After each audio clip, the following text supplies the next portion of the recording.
Hi everyone, and welcome to Zeroc Media. In this video, we'll be discussing God of War from 2018.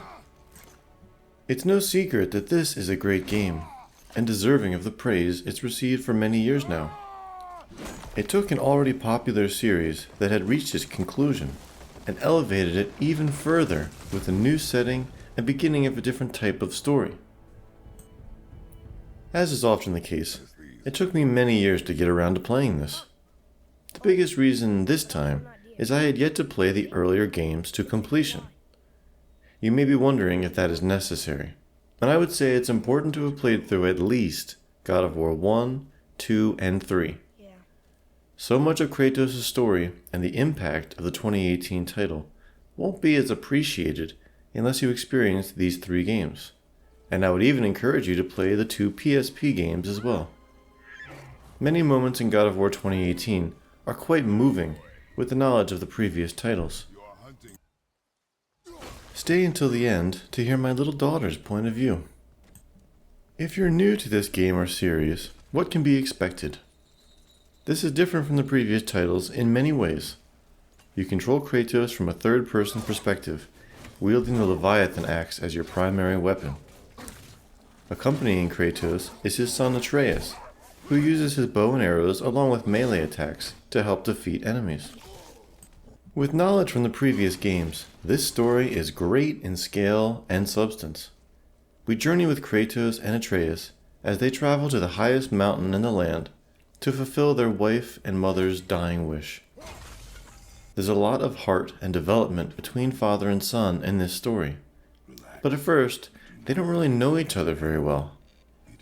Kratos struggles with who he is and was as a person, and distances himself from his son. Atreus, of course, is distraught at the loss of his mother, and isn't thrilled about being placed under the care of his seemingly uninterested father. God of War tells a great character story, and the steps they take to complete their task affects the entire Norse world. Progression is generally handled in a linear fashion, but there are a fair number of open areas for those willing to explore more.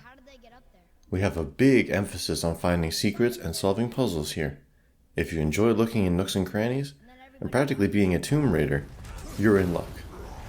A lot of the lore and stories you find are presented in fascinating ways. Atreus is primarily responsible for translating the various texts, and his insight into Norse mythology is engaging. Over time, you gain access to upgrades and items that allow for further progression and hidden areas. This is usually done nicely, but there does wind up being a good amount of backtracking, sometimes too much. Side quests are available, but I wasn't interested in completing many of them. These could be good, but I wasn't drawn in to find out. Combat is pretty good. You really feel the impacts and destruction during fights. Enemies getting smacked hard by the axe, huge boulders getting thrown around, ripping guys in half, and much more. This isn't as brutal as earlier God of War titles, but I don't mind. To aid you in combat, there's an upgrade and crafting system. Gear can be created, augmented, and swapped out. Defeating enemies and finishing quests give you XP that can be used towards enhancing or unlocking combat abilities. This works well to inject some RPG mechanics, but I actually preferred the simplistic approach of earlier titles. Overall, combat is interesting with parries, combos, and great spectacle. Things start out basic, but do get more engaging later on, eventually by a lot. As you're running around this well-constructed world, you'll likely immediately notice how striking the visuals and designs are. This is an excellent looking game, particularly the environments, and is engaging and encourages exploration. I played this on PS5, and I'm pleased to say the developers patched this years ago with a solid 60 FPS mode, as opposed to the original 30 or shaky unlocked frame rate options.